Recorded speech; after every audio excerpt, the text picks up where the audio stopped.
মসজিদে কোনো ছেলে জোরে আমিন বলে দিয়েছে, ইমাম সাহেব বলে ওকে মসজিদ থেকে বার করে দে। কেন? জোরে আমিন বলা জায়েজ নেই। আবার ওই ইমামকে জিজ্ঞেস করুন, ইমাম শাফি রহিমাহুল্লাহর নজদিকে জোরে আমিন আছে। আপনি ইমাম শাফিকে মানেন না? মানেন না? হ্যাঁ ইমাম বলে মানি। তাহলে ওকে যখন মানিস তাহলে একে মসজিদ থেকে বার করলি কি করে?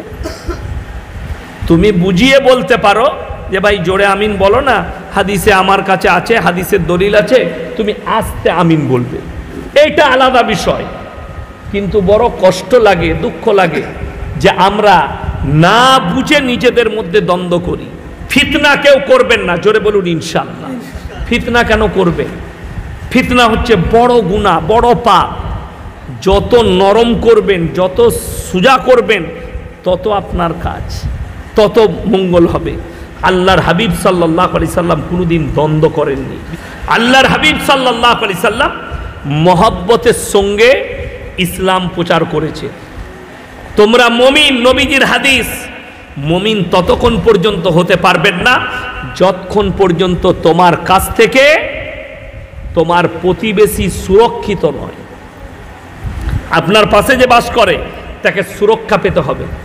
নবীজি সাল্লাল্লাহু আলাইহি সাল্লাম বললেন, তোমরা দেখো না কোন জাতের, সে হিন্দু হোক, মুসলিম হোক, আদিবাসী হোক, জৈন হোক, খ্রিস্টান হোক, সে যদি ক্ষুধার্ত হয় খাবার দাও, বস্ত্রহীন হলে বস্ত্র দাও, বিপদে পড়লে পাশে দাঁড়াও। এটাই হচ্ছে নবীজির আখলাক আর চরিত্র। জোরে বলুন সুবহানাল্লাহ। আপনাকে দেখলে চলবে না। আমার বাড়ির পাশে একজন আদিবাসী ভাই বাস করে, সে বিপদে পড়েছে, তার পাশে সঙ্গে সঙ্গে দাঁড়াও। দেখো না, আমি আমার কথা বলছি, রমজান মাস, লকডাউনের বৎসর, আমার বাড়ির পাশ দিয়ে দুর্গাপুরের ক্যানেলটা গেছে, যেটা রন্ডিয়া ক্যানেল বলছে, ওটা আমার বাড়ির পাশ দিয়ে গেছে। তো রমজান মাস, আমি ইফতারির সময় আমি মাদ্রাসা থেকে বাড়ি আসছি, লকডাউন চলছে, তো আমি দেখছি অনেকগুলো ভাই হেঁটে হেঁটে আসছে তারা। তো আমাকে দেখে তারা দাঁড়ালো, বলে দাদা একটু পানি পাওয়া যাবে? আমি কখন থেকে হাঁটছো? বলে আমরা সেই কালকে বেরিয়েছি কলকাতা থেকে, আমরা বাড়ি যাচ্ছি। কোথায় যাবে বাবা? বিহার যাব। আমরা তাই, কোথায় বাড়ি? বললে বিহারের কাটিহারের কাছে বাড়ি, হেঁটে হেঁটে যাব। আমার তাদের দেখে কষ্ট হলো। আমি বাড়িতে গিয়ে গিন্নিকে জিজ্ঞেস করলাম, হ্যাঁ গো কী কী ইফতারি আছে? দেখলাম ফল মাকড় সব কাটা, যেমন একটু চিকে ভরে দিবে। কে আছে গো? এমন সে হেঁটে যাচ্ছে, তাদেরকে দেবো। 2 বোতল বড় বোতল ফ্রিজের পানি, সেই চিকচিকি এনে দিলাম। আমি জিজ্ঞেসও করিনি যে তোমরা কোন জাতের, আর তারাও জিজ্ঞেস করেনি আপনি মুসলমান, আপনার খাওয়া যাবে না। ক্ষুধার্তকে খাবার দাও, বস্ত্রহীনকে বস্ত্র দাও। আমি জানতামই না। আমার গাড়ি ছাড়ছিল আমার এলাকায়, আমি বিভিন্ন গ্রামে গিয়ে ত্রাণ দিয়ে আসতাম, ওই জন্যে থানা থেকে আমার ছাড়ছিল সব গ্রামে যাবার। লকডাউনের সময় আমি গাড়ি নিয়ে বেরিয়েছি, একটা মুসলিমদেরই ছেলে আসানসোল থেকে হেঁটে আসছে, বোম্বে থেকে এসে আসানসোলে নেমেছে বাসে, আসানসোল বারাকাত থেকে হেঁটে হেঁটে বেচারা আসছে। তাকে দেখে আমার কষ্ট হলো। কোথায় যাবে? বলে ভাতার থানায় বাড়ি।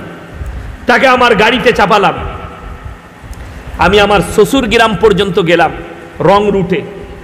তাকে একটা বাজারে কলা রুটি ফুটি কিনে তাকে খাবার খাওয়ালাম।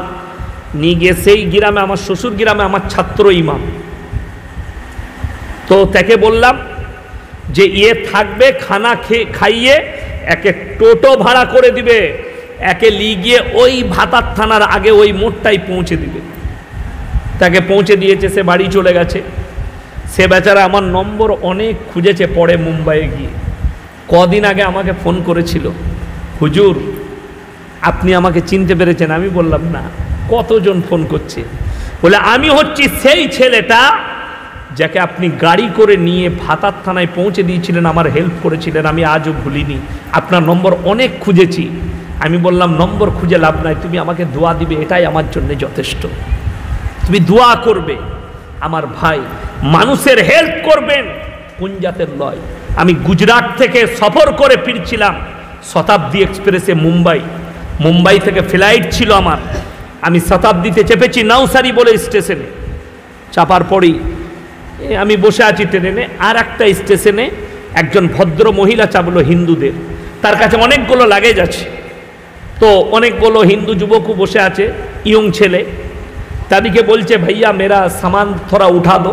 40 বছর বয়স হবে ভদ্র মহিলা। তো তারা মজাক করছে, তারা তার কথা কানাচ্ছেও না, তার কথা আমলও দিচ্ছে না। তো আমি তাকে বললাম বাহিনজি मैं উঠা দু, বললে উঠা দিজিয়ে। আমি তার লাগেজগুলো ওপরে বাংকারে তুলে দিলাম। মেয়েটা বসার পরে কি বললো জানেন? আমার সামনের সিটে বসলো, ভগবান আপকা মঙ্গল করে।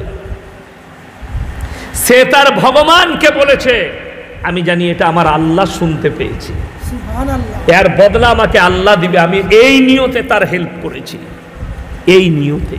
আপনি হেল্প করুন, কোন জাতে দেখবেন না, এটাই রসুলের আখলাক। আল্লাহর হাবিব নিজের মাথার পাগড়িটা খুলে হাতেম তাইয়ের বিটির মাথায় চাপালেন। নবীজি সাল্লাল্লাহু আলাইহি ওয়াসাল্লামকে সাহাবীরা বললেন, ইয়া রাসূলুল্লাহ, এটা মুশরিকের বিটি। নবীজি চোখের পানি ফেলিয়ে বললে, হে আমার সাহাবীরা শোনো, আমি মেয়েদের মাথা ঢাকতে এসেছি, খুলতে আসিনি। জোরে বলুন সুবহানাল্লাহ। নবীজি দেখেননি এটা মুশরিকের বিটি না বেঈমান কাফেরের বিটি, নবীজি হেল্প করেছে। আজকে আপনার দ্বারা ইসলাম প্রচার এই জন্য হয় না, আপনার মধ্যে হিংসা বিদ্বেষ, আপনার মধ্যে আখলাক নেই, চরিত্র নেই।